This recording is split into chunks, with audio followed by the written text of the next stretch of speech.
Hola, bienvenidos de nuevo a otro episodio de nuestro podcast favorito, Tus amigas, las hormonas. Hoy vengo a hablaros qué hay detrás de mis reglas son abundantes. ¿Y por qué este tema? Pues porque solo 2 de cada 10 mujeres que tienen sangrados abundantes saben por qué lo tienen, es decir, tienen un diagnóstico, tú tienes endometriosis, tienes un pólipo, tienes un mioma, tienes un trastorno de la coagulación y por ende, solo 2 de cada 10 mujeres reciben un tratamiento adecuado. Esto no es, ojalá, que todas reciban un tratamiento curativo, pero al menos si sabes lo que te pasa, puedes intentar, primero, tienes cierta certidumbre en que lo que te pasa no es normal, por lo tanto, no normalizar cosas que no son normales, aunque lamentablemente pensamos que lo común es lo correcto en esta sociedad y no siempre es así, ya lo sabéis. Y además, no solo saber lo que te pasa, sino mejorar algo. Cuando tú estás en un 2 de calidad de vida, subir a un 2,1 ya suma. Entonces, es muy importante saber que el sangrado abundante no es algo normal, que ocurre, que no en todos los casos, lamentablemente, se va a poder curar, pero sí mejorar mucho. Entonces, ya, ¿qué repercusiones tiene un sangrado abundante? No solo, obviamente, pues lo tedioso, lo complicado que es que 7-10 días al mes estés cambiándote de compresa, de tampón, de copa cada hora o que tengas que utilizar varios métodos, sino al final eso lleva primero una pérdida continua de hierro, que no siempre tiene por qué producir anemia, aunque ya sabéis que la anemia lo sabéis por el podcast del hierro, que os recomiendo escuchar, y de hecho probablemente después de escuchar este podcast os apetezca escuchar el podcast del hierro. Ya sabéis que no siempre la deficiencia de hierro cursa con anemia. Tú puedes tener deficiencia de hierro y que tarde mucho tiempo en tener anemia, pero es que el hierro, ya sabéis que es un mineral fundamental no solo para la síntesis de hemoglobina, sino por ejemplo para la síntesis de otras proteínas como la mioglobina, que es una proteína específica de los músculos que retiene en el interior de los músculos el oxígeno y permite que los músculos respiren, funcionen bien. Por eso muchas veces la falta de hierro da cansancio y fatiga muscular sin tener anemia. ¿Por qué? Porque no tienes mioglobina y tus músculos no se oxigenan bien. Por otra parte, el hierro es fundamental, por ejemplo, para la síntesis de colágeno. El hierro es fundamental para el adecuado nutrición del pelo. Por eso tú puedes tener caída de cabello por falta de hierro sin tener anemia. También el hierro es fundamental para la síntesis de hormonas tiroideas. Tú puedes, por culpa de la falta de hierro, porque sangras mucho, no tener anemia, pero tener una disminución de la función tiroidea que además, ya lo sabéis también, retroalimenta la anemia, porque las hormonas tiroideas son claves para la correcta producción de glóbulos rojos. Entonces, ¿veis aquí cómo ya en 3 minutos os he contado cómo está interrelacionado? Pero es que también el hierro es fundamental para la producción, por ejemplo, de L-carnitina, que es esta molécula que nos permite oxidar las grasas, por lo que la falta de hierro también puede hacer que nuestro metabolismo de las grasas no sea adecuado. Por otra parte, el hierro es fundamental para la producción de moléculas como el óxido nítrico, que es fundamental para la relajación de los vasos sanguíneos. Ergo, la falta de hierro puede producir o puede contribuir a que nuestra tensión arterial no sea la adecuada, incluso, por ejemplo, puede estar implicado en casos de disfunción eréctil. En este caso no está implicado en las mujeres, pero bueno. Entonces, podéis intuir un poco la importancia del hierro y por qué las mujeres con sangrados abundantes, tengan o no tengan anemia, pierden hierro, porque pierde sangre, pero fundamentalmente en la sangre hay muchísimo hierro en el interior de los glóbulos rojos, pueden verse afectados en muchos aspectos. Entonces, esa neblina mental que tienen muchas mujeres, esa fatiga, esa caída del cabello, esa alteración del estado de ánimo, que muchas veces lo asociamos a síndrome premenstrual o incluso perimenopausia. ¿Por qué? Porque justamente en la perimenopausia, por esa fluctuación de estrógenos que hay, es de las épocas donde más sangrados abundantes pueden haber. ¿Por qué? Porque es como una especie de pubertad acelerada. Es decir, en la perimenopausia y en la pubertad ocurre algo muy similar, que es que las reglas son irregulares, igual estás sobre todo el inicio de la perimenopausia, las reglas se vuelven muy juntitas entre ellas, es decir, igual en un mes tienes 2 veces la regla y en una no sangras nada, en otra una salvajada. Luego sí que es cierto que conforme avanza la perimenopausia, las reglas se van espaciando más, pero aunque se espacien más, igual tú no tienes la menstruación en 3 meses, pero el mes que te baja estás 10 días sangrando. Entonces, muchas veces te dicen, no, es la perimenopausia. Sí, pero es que estás en la perimenopausia, pero no todo es por la perimenopausia. Igual lo que te pasa, esa depresión, esa fatiga, esa caída del cabello, es porque te falta hierro. Entonces, esto es fundamental. Igual que en menos casos, afortunadamente, pero un sangrado abundante puede ser un inicio de una enfermedad como un cáncer, y entonces esto habría que tenerlo muy en cuenta y no es jeje, todo está bien. Tanto es así que ya sabéis que hay varios estudios muy importantes en la salud global de las mujeres. Está el famoso estudio Y, del que luego salieron muchos subestudios con la terapia hormonal de la menopausia, etcétera, que esto ya lo conté también en un episodio de mi podcast. Creo que es el 29 o el 30, tengo que actualizarlo, no porque lo que estuviera en ese episodio está mal, sino porque ya han pasado 2 años y hay cosas que se han optimizado, muchas cosas no, pero en un futuro haré otro episodio de actualización de eso, al igual que tengo que hacer otro episodio de actualización, no me da la vida, del 30, porque están muy juntos, que es el del sobrecrecimiento bacteriano.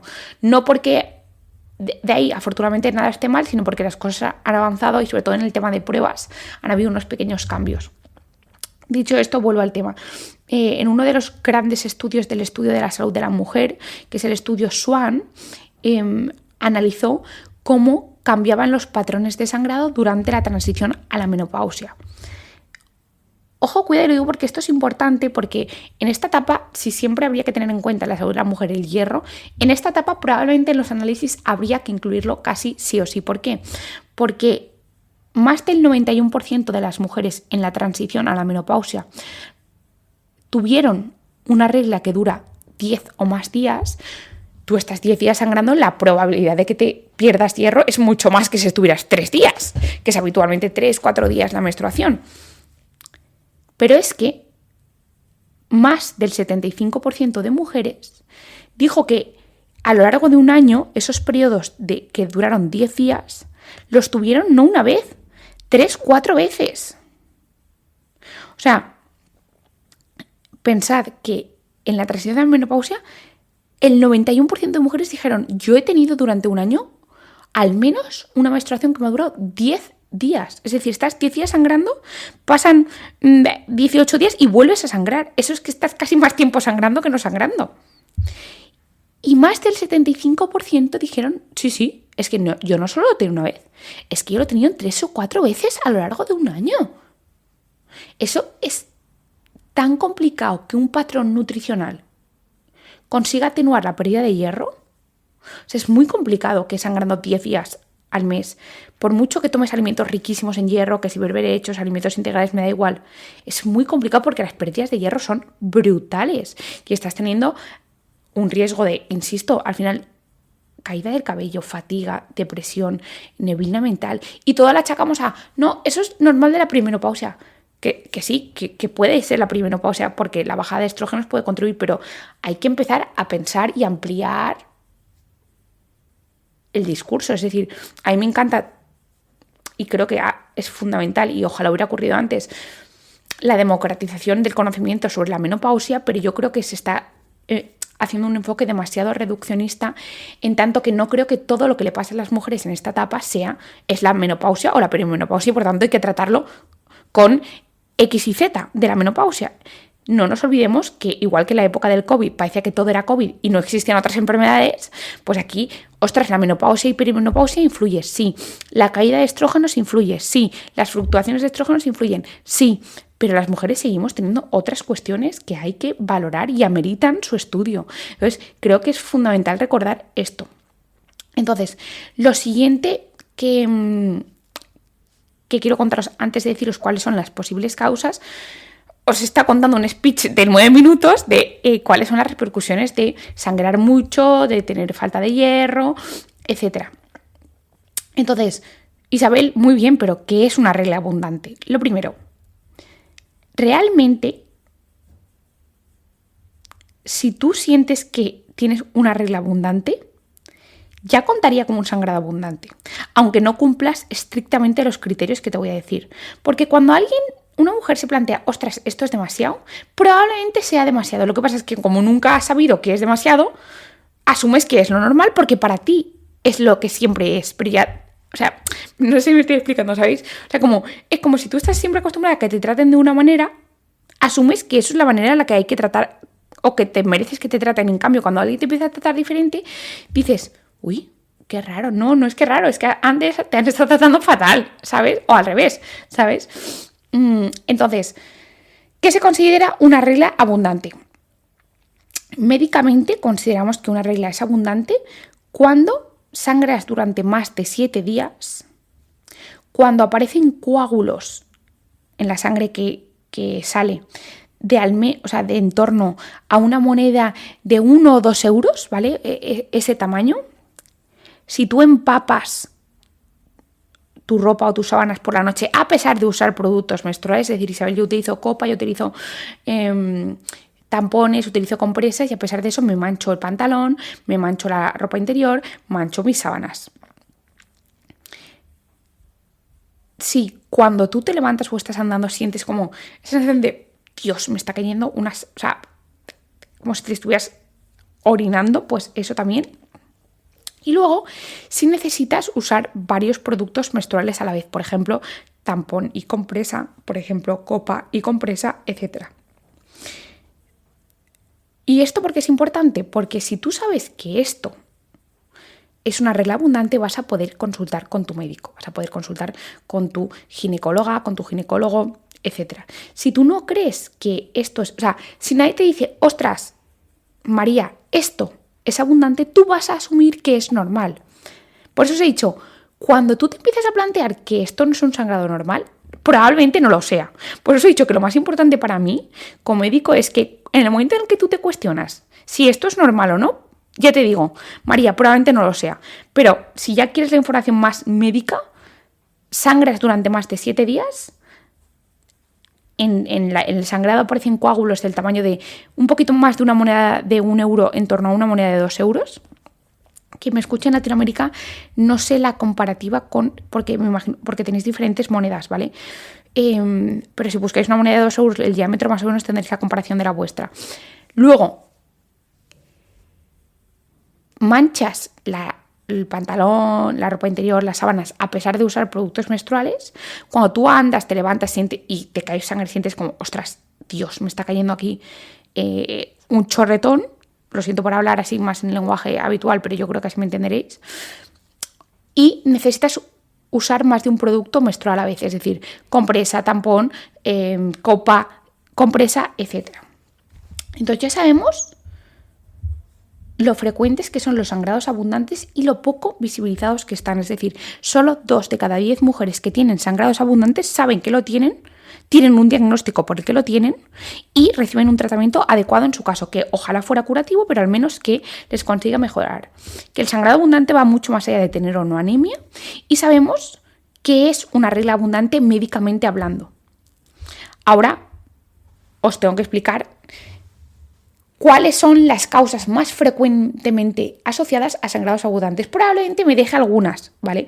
Pero esto es un podcast un poco divulgativo y yo tengo un tiempo limitado y no voy a me encantaría ayudaros a cada uno con vuestro caso, pero yo creo que al menos el saber qué es un sangrado abundante, cuáles son las consecuencias, ostras, mi caída del cabello, mi depresión, mi fatiga, puede ser que esté por esto, y saber las causas más comúnmente ya os permite, tener las herramientas para en la medida en la que podáis y queráis, podáis solicitar la valoración de un compañero mío ginecólogo y mientras que esto se ejecuta también podéis tener esa tranquilidad de qué puedo hacer, qué no puedo hacer, etc. Entonces, las causas por las que puedes tener sangrados abundantes son, primero, causas anatómicas, es decir, hay alguna alteración en la anatomía del útero y estos pueden ser, ahora los desgranaré, ¿vale? Voy a hacer un pequeño índice para que tengáis como la idea mental de lo que vamos a hablar y luego hago doble clic. Condiciones que pueden afectar a la estructura del útero son miomas, la adenomiosis y los pólipos. Después, causas hormonales que cursan, entre otras cosas, con inflamación y alteraciones de la formación local de hormonas y su actuación. Y tenemos la endometriosis, tenemos el síndrome del ovario poliquístico y luego indirectamente tenemos los problemas tiroideos. Después tenemos problemas de coagulación y eso incluye ciertas enfermedades autoinmunes, como por ejemplo el lupus, que también lo desgranaré. Y luego tenemos, afortunadamente, mucho menos frecuentes, pero no por ello hay que dejar de visibilizarlos, problemas de cáncer.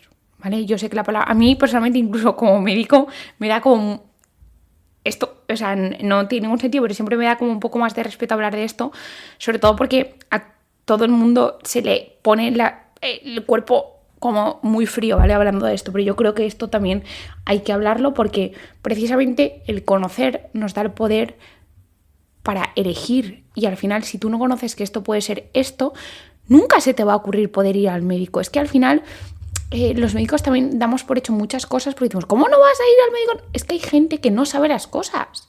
Y la única manera de mejorar, yo creo que la salud de la población es que la gente conozca. No te estoy pidiendo, ostras, tienes que saber lo mismo que sé yo de medicina porque yo tengo la carrera. Es que no puedo, igual que yo no puedo pretender saber lo mismo que un compañero ingeniero industrial, ¿vale? Pero al menos saber el ABC y justamente el cuerpo humano, que es algo que tú estás conviviendo con él todos los días, porque dices, hombre, con la estructura del puente donde paso no convivo siempre, pero con esto sí. Entonces yo creo que ahí entra un punto de conocer y de manera, en la medida en la que se pueda, fiable y con información de calidad, que puede ser cada cosa.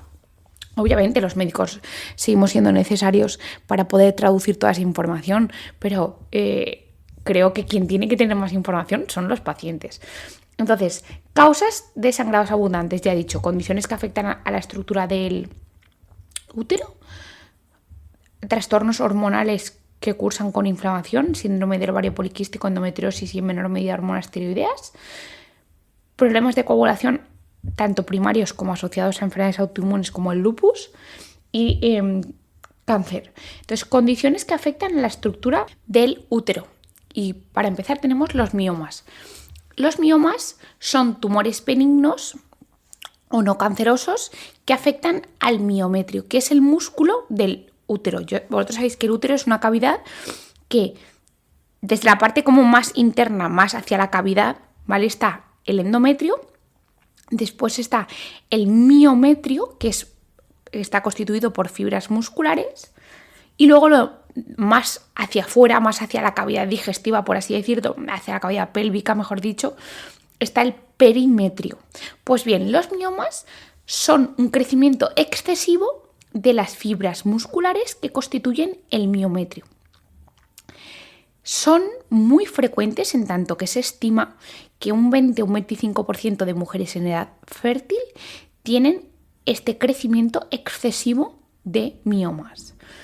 Las causas son múltiples, no se establece una relación causal entre esto produce esto, pero al final un exceso de estrógenos, sobre todo en relación a la progesterona. Los estrógenos sabéis que son hormonas que se pueden unir a varios receptores, al receptor alfa o al receptor beta.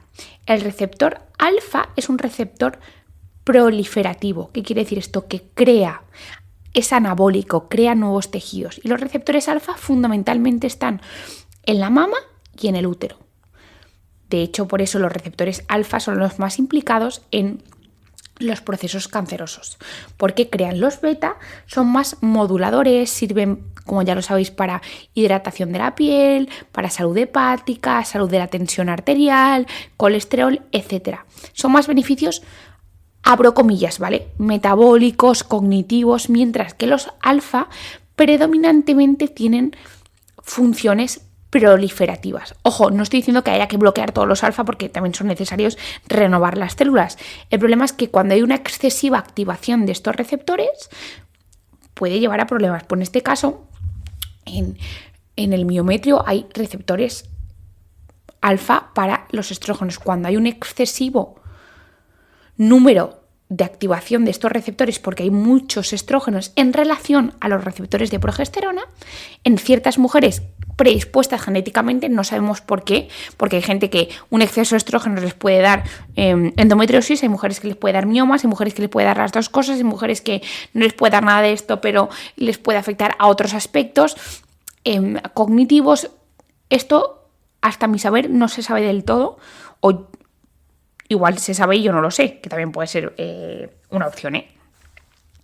Entonces, hay mujeres que con cierta predisposición genética, cuando tienen un predominio, un exceso de estrógenos o sus receptores del músculo liso, del endometrio, del miometrio, se activa excesivamente, crecen mucho, ¿vale? Entonces, crecen mucho y ¿qué es lo que pasa? Porque pueden los miomas causar sangrado. Ojo, porque no todas las personas que tengan miomas van a tener sangrados abundantes, sobre todo porque depende de dónde estén los miomas.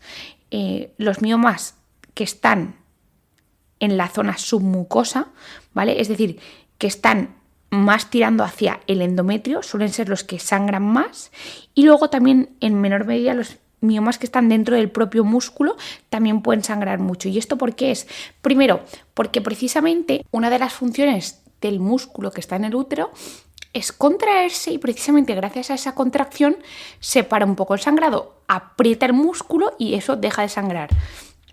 Sin embargo, si tú tienes miomas, tienes un exceso de crecimiento de ese músculo, paradójicamente sangras más porque pierden las fibras musculares la orientación que se necesita para que esa contracción sea efectiva. Es decir, tú tienes mucho músculo, pero están organizados como si fueran pelotas ese músculo.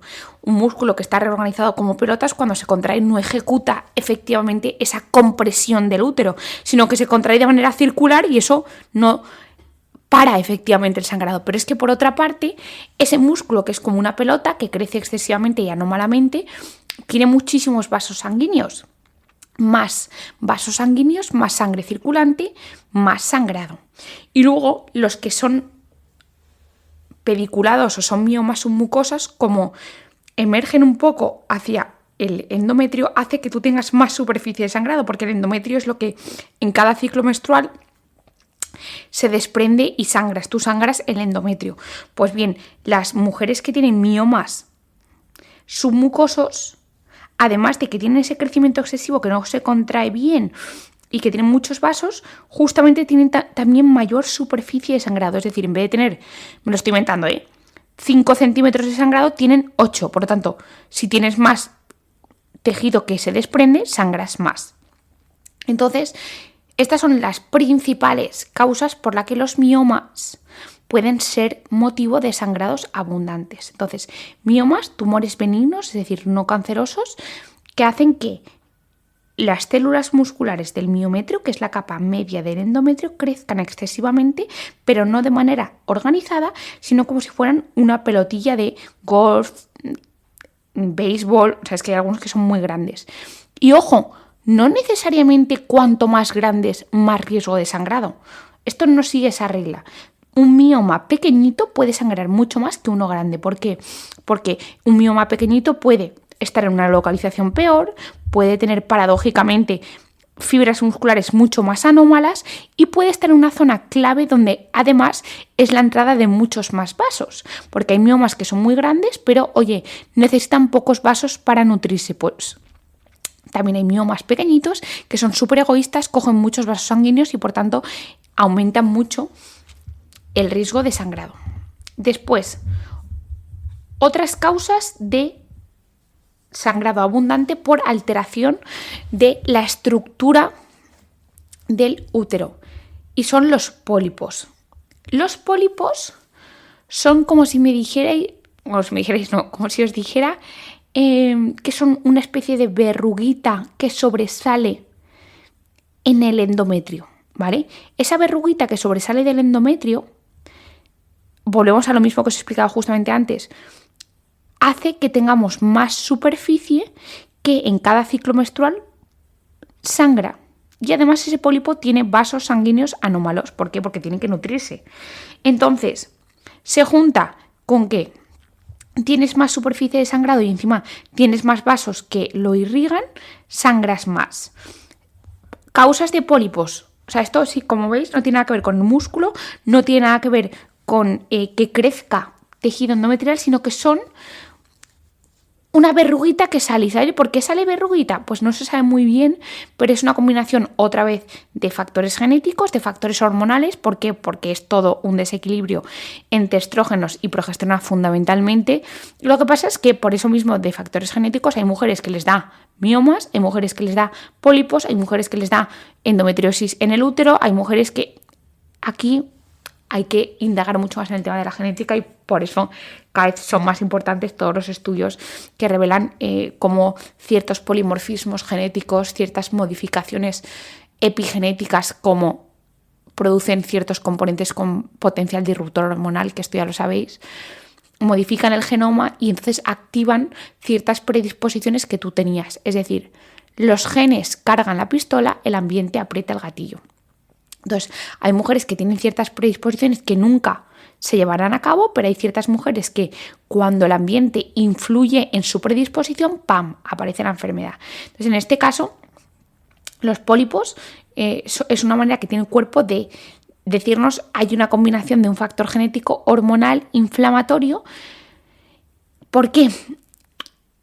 Porque, por ejemplo, al final, si lo pensáis bien, con cada menstruación es una especie como de lesión, porque tú tienes un tejido que cada menstruación se rompe y se cae, eso no pasa en ningún otro órgano. Entonces, al final, ese microproceso de inflamación puede hacer que en ciertas mujeres haya un exceso de inflamación, no se repara bien y en vez de repararse como se debe reparar el endometrio, aparece un pólipo, una verruguita. Luego también sí que es verdad que hay causas farmacológicas reconocidas de pólipos y una de ellas es el tamoxifeno. El tamoxifeno, que es un fármaco que se suele usar para el tratamiento de ciertos tipos de cáncer de mama, es causa reconocida de pólipos, ¿vale? Por eso, obviamente, primero el tamoxifeno no se puede usar muchos años porque incrementa el riesgo de cáncer de endometrio y esto os lo comunican muy bien y mucho mejor que yo los oncólogos. Pero, además, independientemente de eso, no todos los sangrados por tamoxifeno son de cáncer. Es que muchas veces el tamoxifeno hace pólipos.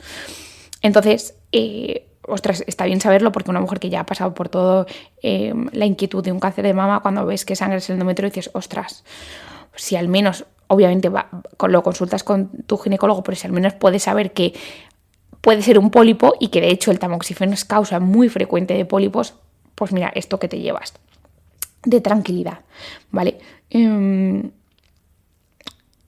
Y los pólipos, insisto, son benignos, ¿vale? No son malignos. Lo que pasa es que cuando causan sangrado muy abundante, pues lo ideal es extirparlos, como veremos más adelante. Y luego también que en ciertas causas de infertilidad los pólipos pueden, precisamente como son verruguitas que emanan hacia la cavidad endometrial, pueden dificultar la implantación. Por eso en muchas mujeres con problemas de fertilidad, cuando se les hace el estudio y se les ve un pólipo, se les quita. No porque a todas las mujeres les produzca sangrados abundantes. Oye, a mí no me produce sangrado ni nada.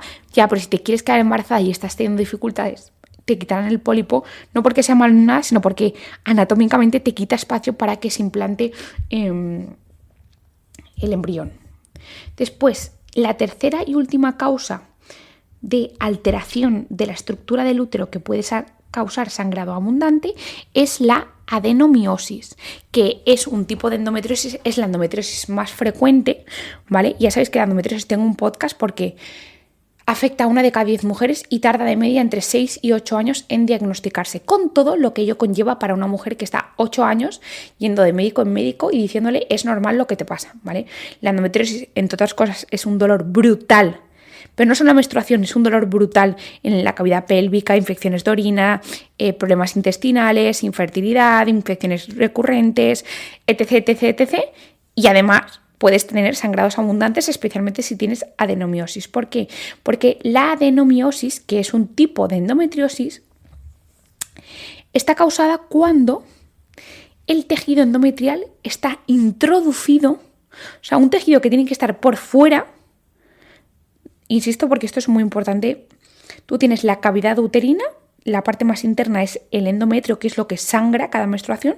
Luego tienes el músculo, que es el miometrio, y luego por fuera el perimetrio.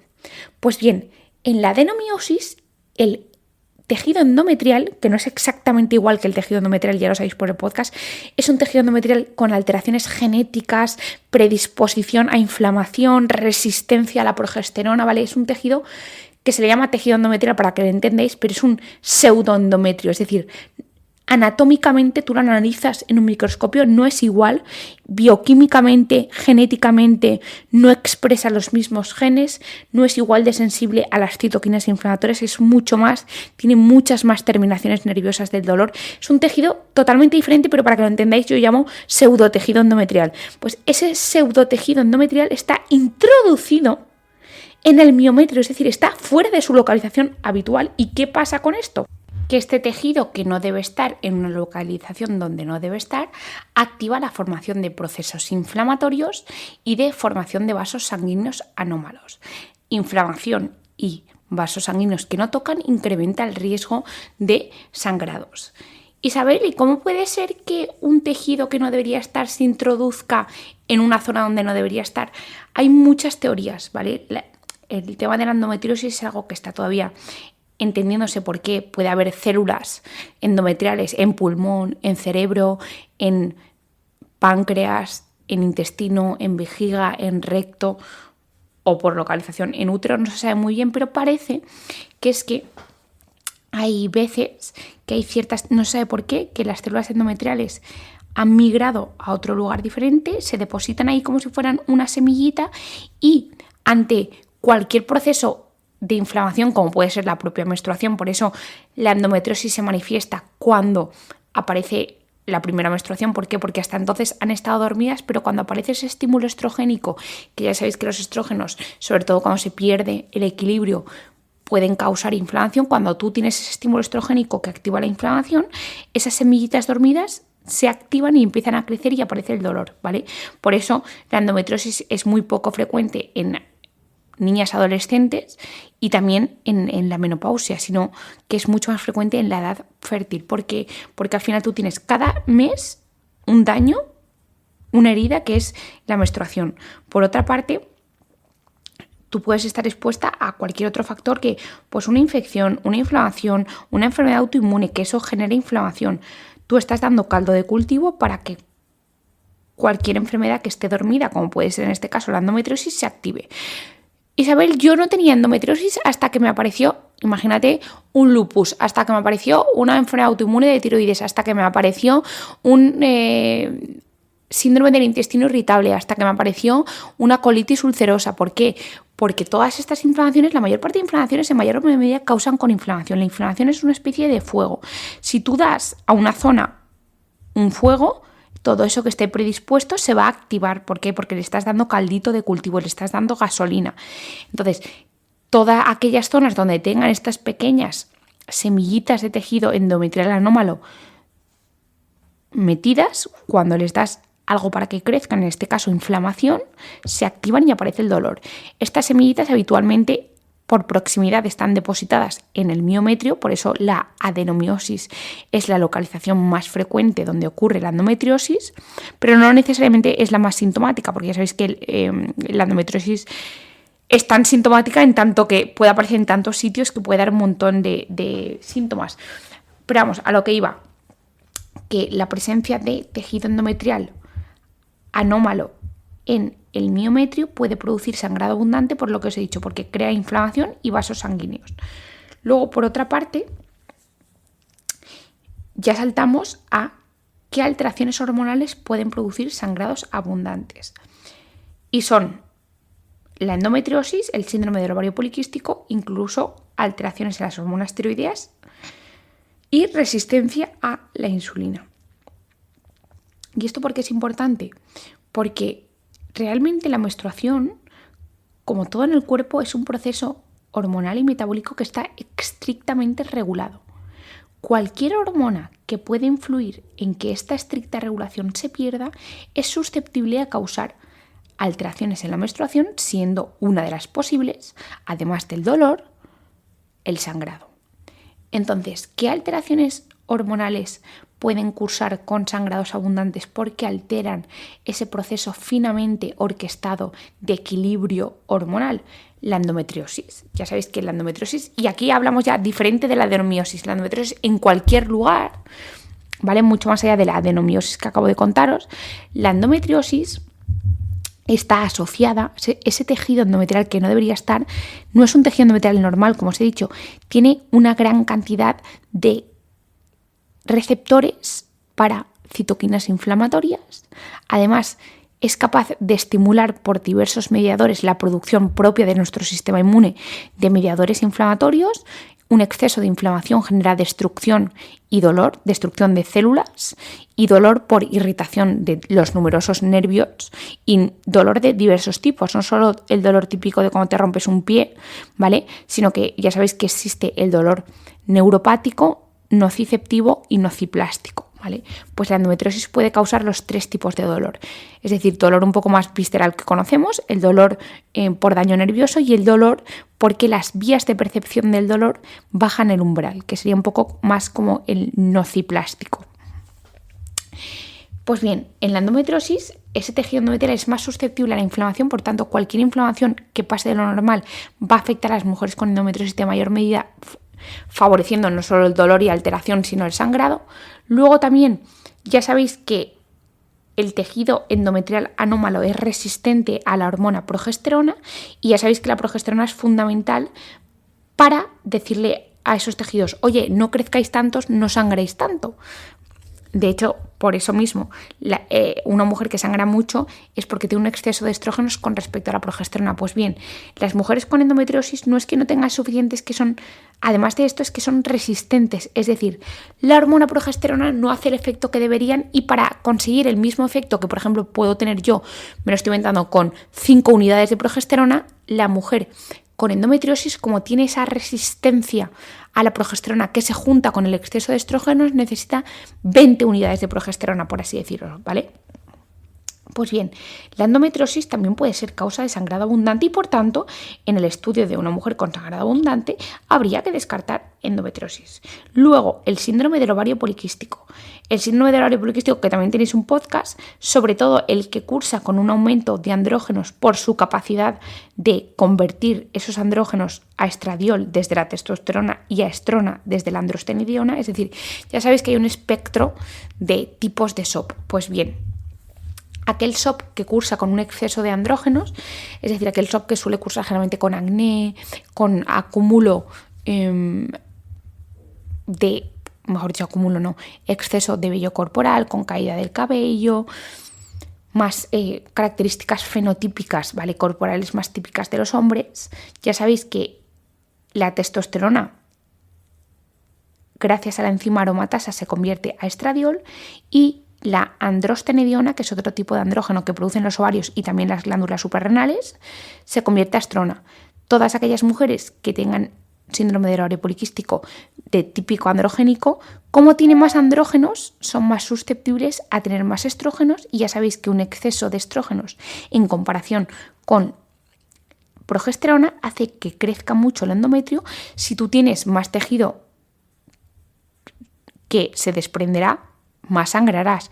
Es decir, si a mí, que no tengo ovario poliquístico, no tengo síndrome del ovario poliquístico, mi superficie endometrial es de 5, pero María, que tiene síndrome del ovario poliquístico por ese exceso de estrógenos, porque convierte mucho andrógeno a estrógenos, tiene un endometrio de 40 centímetros cúbicos, sus reglas van a ser mucho más abundantes. ¿Por qué?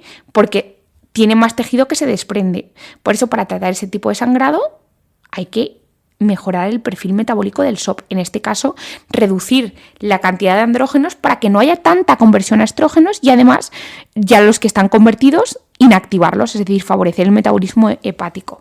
Y con eso ya sabéis que está la N-acetilcisteína, la cúrcuma, el saopalmeto, el Vitex, etc. Luego, otras hormonas que pueden causar sangrados abundantes son tanto el hipo como el hipertiroidismo. Ambas situaciones pueden causar sangrados abundantes. Y por último, la última alteración hormonal es la resistencia a la insulina. Ya sabéis que un inadecuado metabolismo de la insulina manifestado por una resistencia a la insulina con el consecuente ¿veis? Como ya estoy hablando siempre de problemas por exceso, por defecto, hiperinsulinismo lleva a un estado inflamatorio crónico y a un aumento de producción de estrógenos. Inflamación y un aumento de producción de estrógenos por encima de lo que debería, más susceptibilidad a que crezca nuestro endometrio, más endometrio tenemos, más se desprenderá en la menstruación, más sangraremos, ergo, sangrado abundante, deficiencias micronutricionales. Entonces, alteraciones hormonales que pueden causar sangrados abundantes. Endometriosis, ovario poliquístico, alteraciones tiroideas y resistencia a la insulina. Pasamos al siguiente bloque, que son problemas de coagulación. ¿Qué enfermedades de la coagulación habría que descartar también? Sobre todo cuando hay otros síntomas que coexisten, si tiene sangrados abundantes. Enfermedades autoinmunes como el lupus. El lupus puede causar reglas muy abundantes porque el lupus, ya sabéis que entre otras cosas, puede causarnos problemas de coagulación a quienes lo tenemos. Afortunadamente a mí este punto no me ha tocado. Tengo lupus, pero no tengo reglas abundantes. Mira, lo siento, pero menos mal, porque ya es lo que me faltaba. Luego también la púrpura trombocitopénica esencial, que es una enfermedad autoinmune que afecta a las plaquetas, también precisamente porque afecta a las plaquetas que son necesarias para la agregación y los procesos indirectamente de coagulación y homeostasia de la sangre, pueden producir sangrados abundantes. Después el síndrome antifosfolípido. Después ciertas enfermedades que ya estos son más avanzadas, ciertas enfermedades renales, como ciertos nefropatías que pierden muchas proteínas, pierden proteínas y factores de coagulación por los riñones, ergo tienes más susceptibilidad de sangrados abundantes. Después hay ciertos fármacos que pueden alterar la coagulación, obviamente anticoagulantes o por ejemplo la aspirina. Y luego también hay ciertos suplementos que pueden causar problemas de coagulación, como puede ser el ajo en dosis muy altas, ¿vale? La alicina y el ginkgo biloba. El ginkgo biloba es un buen suplemento, lo que pasa es que si tú estás sangrando abundantemente no sería un suplemento que yo elegiría para nada en general. Y luego, por último, obviamente, es que se me está ocurriendo mientras que lo estoy diciendo, no quiere decir que si tú tengas sangrados abundantes haya que hacerte todo el descarte de estas enfermedades. Al final, un lupus no solo cursa con reglas abundantes, sino que cursa obviamente con problemas pulmonares, problemas cutáneos, problemas articulares, problemas dermatológicos, cutáneos, problemas renales. Es decir, es mucho más, pero que una mujer que tenga ciertos síntomas y reglas abundantes habría que tirar por ahí. Lo mismo estoy hablando con el síndrome del ovario poliquístico. No todas las mujeres que tengan sangrados abundantes va a ser por ovario poliquístico. El ovario poliquístico ya sabéis que hay que cumplir ciertos criterios como reglas irregulares, pues medir el perfil hormonal, medir testosterona, la endometriosis algo similar. Lo que pasa es que la endometriosis ya sabéis por el podcast que es muy complicado, etcétera. O sea, a donde quiero llegar es que no hay que hacer todas las pruebas para descartar todo lo que os digo. Al final, por eso es importante que un médico os escuchemos bien, porque todo esto puede ser causa de reglas abundantes, pero ahí está en nuestro maestrillo decir, es que fulanita me cuenta sangrado abundante y además, imagínate, me cuenta que está teniendo mayor vello, que le está costando optimizar su composición corporal, pues tiraría más a SOP. No, me cuenta además infecciones de orina recurrentes, no, además me cuenta problemas digestivos, un dolor menstrual demasiado abundante que siempre requiere toma de antiinflamatorios, pues me voy más a la endometriosis. No, es que solo me cuenta sangrado abundante y no veo yo nada más por ahí, pues entonces igual hay que descartar que haya algún pólipo, hay que descartar que haya algún mioma. No, es que es una persona que tiene antecedentes de enfermedades autoinmunes en su familia o en ella y además me cuenta que tiene dolores en muñecas articulares, pues voy más a una enfermedad autoinmune. Un poco al final sabéis un poco lo que os estoy diciendo. Luego, por último, la última causa es el cáncer, especialmente el cáncer endometroide. Sabes que los cánceres de endometrio puede haber unos que dependen de hormonas y unos que no dependen de hormonas, ¿vale? El cáncer que depende de hormonas se llama cáncer endometrioide. Pues bien, ese cáncer se debe fundamentalmente a un exceso de exposición del endometrio a estrógenos sin el consecuente nivel o sin la consecuente acción de la progesterona. ¿Por qué? Porque os he dicho que la progesterona es un poco, en cuanto al endometrio, la hormona que le dice al endometrio: oye, no crezcas tanto en respuesta a los estrógenos, pone un poco de cordura. ¿Vale? Por eso en sangrados abundantes se puede recetar progesterona a partir de la segunda parte del ciclo para evitar que crezca tanto el endometrio por muchísimos estrógenos que sangres mucho, ¿vale?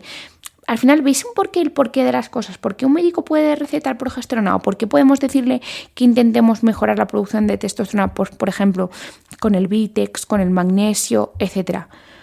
Porque la progesterona va a ser clave para que no crezca tanto el endometrio porque tienes muchos estrógenos. Entonces tú puedes intentar, por un lado, bajar los estrógenos y mejorar la progesterona. Y cuando ya se requiere, se da un poquito de progesterona para intentar ayudar a que no crezca tanto.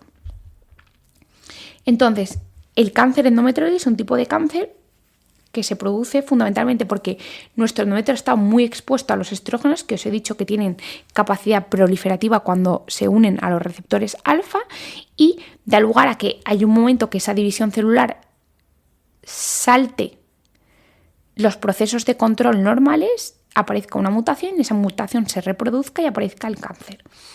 Entonces, no todas las personas que sangren van a tener un cáncer endometrioide, afortunadamente. También tienen que juntarse otros factores de riesgo, como por ejemplo fumar, tener diabetes tipo 2, incluso el ovario poliquístico, precisamente porque cursa con un aumento de estrógenos, tener un exceso de grasa corporal, inflamación crónica. Todo eso puede contribuir a que ya en tu riesgo aumente.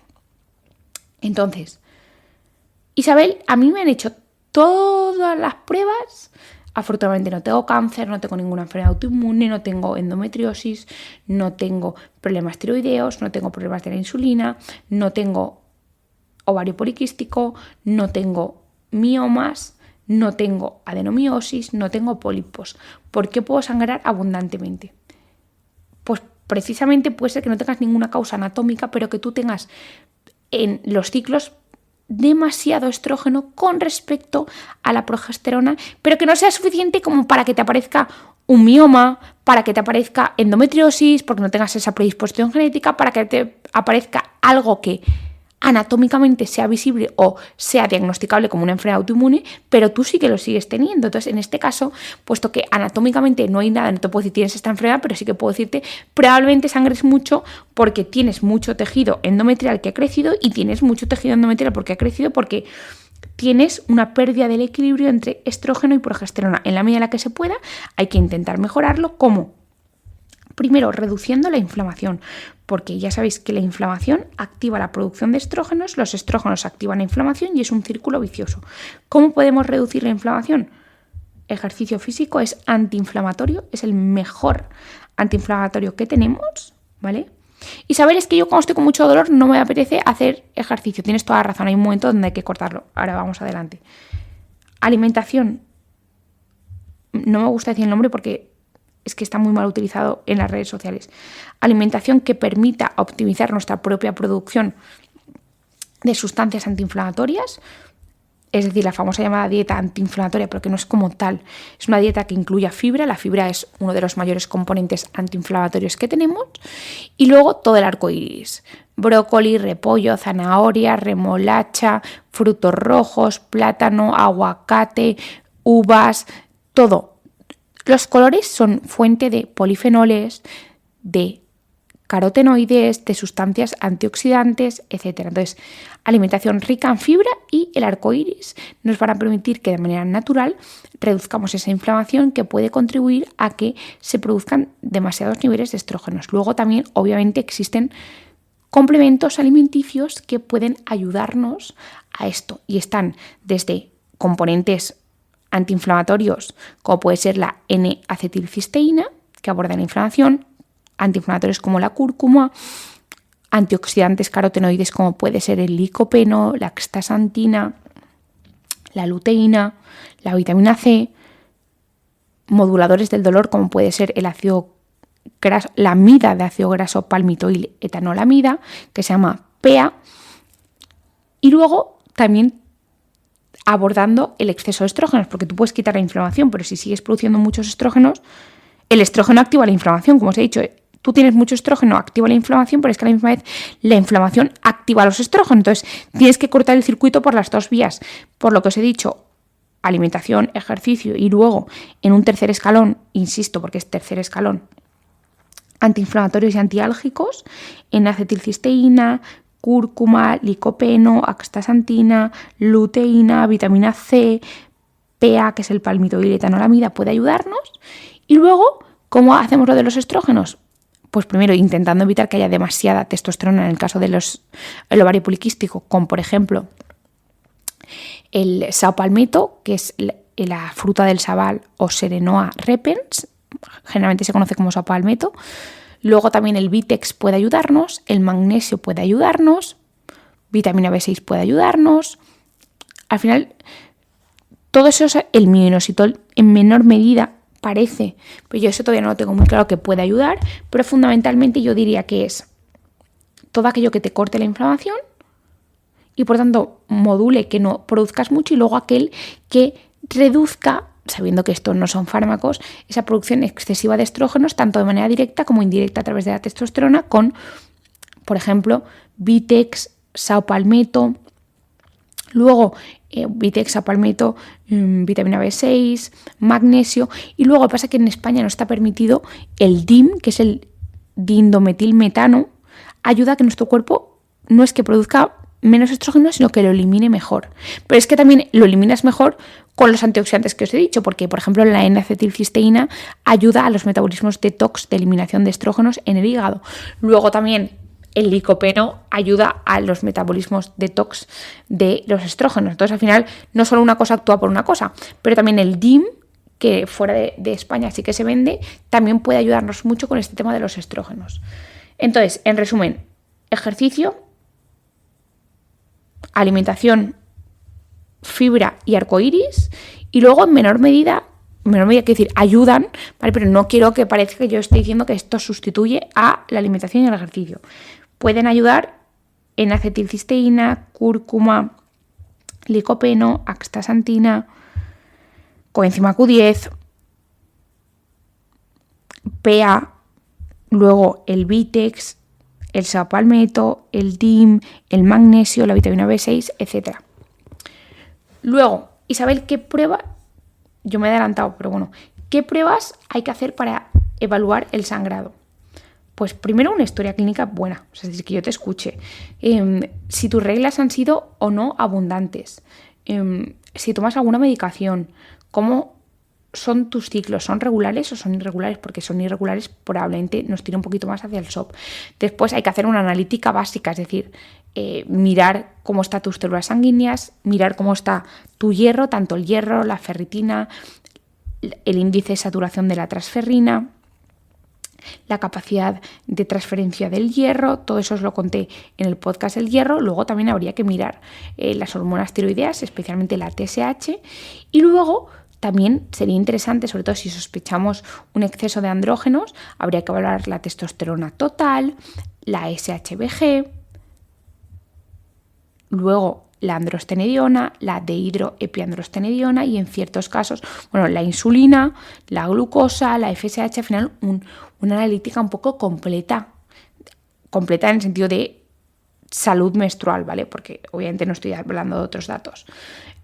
Luego, obviamente, una buena exploración médica, es decir, que un compañero mío ginecólogo, previo a tu consentimiento, pues te haga un tacto pélvico, te visualice tu cuello uterino, ve a ver cómo está tu cervix, tu cuello uterino, para ver si puede ver algo ya solo con sus ojos, y después una ecografía sería también interesante, sobre todo para buscar miomas, para buscar pólipos grandes.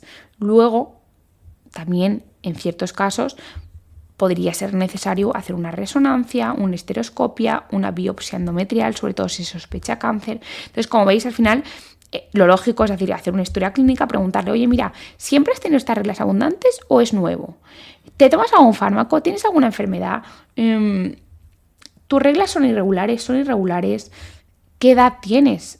porque no es lo mismo que tengas 20 años que tengas 45. Las enfermedades van virando en cuanto a probabilidades. Después, una buena analítica completa con mirar la sangre, cómo está el hierro, cómo están las hormonas tiroideas, cómo está la insulina, cómo están los andrógenos. Después, una buena exploración ginecológica, que mis compis lo hacen fenomenal. Oye, te piden permiso y te hacen todas las pruebas que ellos consideran. Y después, si ellos consideran, después de la exploración, que necesitas un extra, pues ya se hace una prueba complementaria. En cuanto a opciones de tratamiento, yo os he dicho un poco las de suplementos, las de complementos alimenticios, mejor dicho. De tratamiento farmacológico se pueden dar antiinflamatorios no esteroideos, es decir, el famoso ibuprofeno. ¿Por qué? Porque justamente os he dicho que cuando no hay una contracción efectiva de el miometrio se puede sangrar abundantemente. Pues bien, estos fármacos permiten optimizar ese proceso de contracción y relajación, evitando que sangres mucho. Por eso no solo se dan para el dolor, sino que se pueden dar para las reglas abundantes. Generalmente se recomienda empezar 2 o 3 días antes del sangrado y tomarlos durante el sangrado. Ahora bien, al final no es una solución dar un fármaco que, entre otras cosas, puede incrementar el riesgo de lesiones gástricas, que puede incrementar, entre otras cosas, el riesgo de problemas en la tensión arterial, problemas en los riñones, etc. Entonces, es una solución buena, pero no debería ser la solución definitiva, ¿vale? Es decir, yo entiendo que cuando tienes un sangrado abundante no es agradable y quieres una solución lo más rápido que puedas, y en este sentido pueden reducir el sangrado bastante, entre un 20 y un 30%, pero quizá no debería ser la solución definitiva. Pero como tratamiento farmacológico, los antiinflamatorios no esteroideos como el ibuprofeno pueden servir. Lo único que acordándoslo, que personas que han tenido cirugía bariátrica, úlceras o trastornos de coagulación no deberían darse. Después también se puede dar el ácido tranexámico, que es un fármaco que también a la gente que tengáis melasma os sonará porque en internet circula mucho, pero el ácido tranexámico evita que los coágulos se descompongan, es decir, tiene un efecto procoagulante, por eso hay que tener mucho cuidado con darlo y lo tienen que dar médicos que sepan toda tu historia clínica. Después, los progestágenos. Se pueden dar sustancias parecidas a la progesterona, tanto en forma de DIU o como anticonceptivos hormonales, pero aquí esto ya entra en: estás dando un anticonceptivo hormonal a alguien que no quiere anticoncepción solo porque así le das indirectamente una pseudoprogesterona, porque no son progesteronas naturales, no es la progesterona micronizada que se da en la terapia hormonal de la menopausia, sino que es una progesterona un poco modificada. De hecho, algunas tienen perfil androgénico para que sean todavía más efectivas, ¿vale? Entonces, por una parte, te evitan que crezca el endometrio y encima te detienen la ovulación y te detienen que todo crezca. Entonces, porque también suprimen tus estrógenos, y los estrógenos también hemos dicho que activan el crecimiento del endometrio, activando su sangrado. Por tanto, actúan por 2 vías. Te dan una progesterona muy potente, modificada, y luego te bloquean tu propia producción de estrógenos. Ahora bien, tampoco es la solución definitiva, porque cuando te dejes de tomar la píldora, la causa por la que te la empezaste a tomar va a seguir estando, porque eso no ha tratado nada, lo ha mantenido paralizado. Pero insisto que cuando se necesitan, a muchas mujeres les ayudan, ¿vale? Mientras que se intenta buscar por el proceso diagnóstico cuál es la causa. Yo no quiero en ningún momento, por favor, parecer que estoy denostando los fármacos. No. Son necesarios en muchísimos casos y nos ayudan muchísimo a los médicos, ¿vale? Eso vaya por delante. Estoy diciendo que no siempre son la solución definitiva y tómate durante 40 años este fármaco. Ostras, te está ayudando, sí, pero que eso no... O sea, al final, que lo cortés no quite lo valiente. Es decir, que el que algo te esté mejorando transitoriamente no te quite de enseñarte por qué puede estar, qué medidas del estilo de vida puedes tomar, incluso en complemento, qué complementos nutricionales puedes añadir para que igual progresivamente necesites o menos cantidad o ojalá no tanto fármaco. Luego, otras opciones de tratamiento un poco más fuertes están los antagonistas de la GnRH orales, como el Linzaloix, o los agonistas de la GnRH, que es la leuprorelina. Actúan bloqueando la liberación de FSH desde la hipófisis y eso evita que se desarrollen los folículos ovarios, reducen los niveles de estrógenos y, por tanto, reduce los niveles de la hormona que hace que tu endometrio crezca. Pero también, como reduces mucho los estrógenos, pueden aparecer síntomas típicos de falta de estrógenos como sofocos, piel seca, picor de mucosas, picor vaginal, dolor con las relaciones íntimas, dolores articulares, etc. Por eso muchas veces se dan estos fármacos y a la vez se dan estrógenos y progestágenos, porque por un lado le quitas, pero por otro lado le tienes que dar hormona. Entonces, a mí esto tampoco me resulta porque ya es hacer un cóctel, pero hay ciertas mujeres que pues lo necesitan y es que le bloqueas tu producción endógena, ¿vale? Le das, por ejemplo, el Linzalogix, le dejas en niveles mínimos de estrógenos, pero luego le das un anticonceptivo. Entonces, el anticonceptivo le aporta algo de estrógeno. ¿Veis? Es un poco, yo sé que parece un poco contraintuitivo, pero como no podemos saber hasta qué punto el Linzalogix baja los estrógenos, es decir, yo no puedo decirle, yo se lo doy a María, pobre María que está quedando con todo, se lo doy a María, pero quiero que se quede solo en 4 de estrógenos. No, eso te lo va a bajar hasta lo que te lo baje. Entonces, una vez que baje, por ejemplo, a 10, que es un nivel típico de la etapa de la menopausia, yo le doy anticonceptivos para que ese etinilestradiol tan potente que tienen los anticonceptivos que no son estrógenos naturales, se lo suban a un nivel de edad fértil. ¿Entendéis un poco el razonamiento? Y luego también hay opciones de tratamiento quirúrgico. La polipeptomía, que es extirpar el pólipo. La miomectomía, que es eliminación de los miomas. Esto se puede hacer por histeroscopia o por cirugía laparoscópica, o cuando la típica de la apendicitis. Luego puedes embolizar las arterias uterinas, es decir, colapsar las arterias que nutren a esos miomas.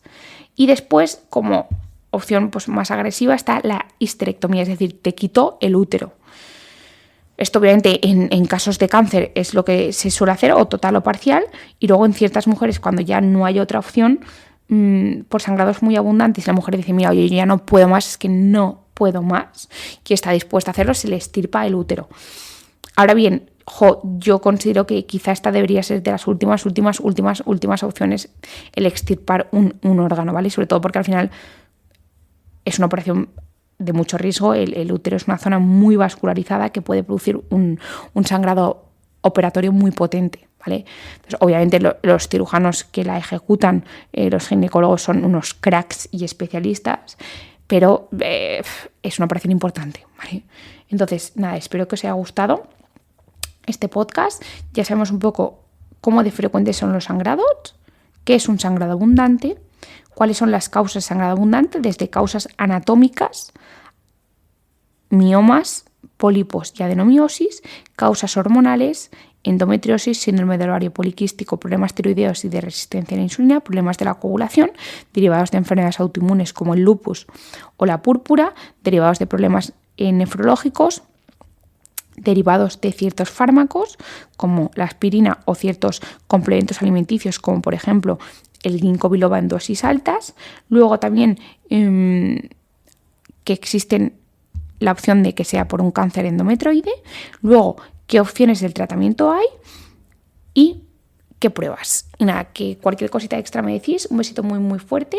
Gracias por escucharme. Gracias por dedicarme un trocito de vuestro día. Si os parece guay, me encantaría que me pusieseis una valoración, porque esto básicamente ya sabéis que yo lo hago yo todo, yo me lo guiso, yo me lo como, pero por lo visto si tú valoras bien el podcast, eso como que permite que se muestre a más gente. Yo creo que esta información puede ser bastante útil para en general la población.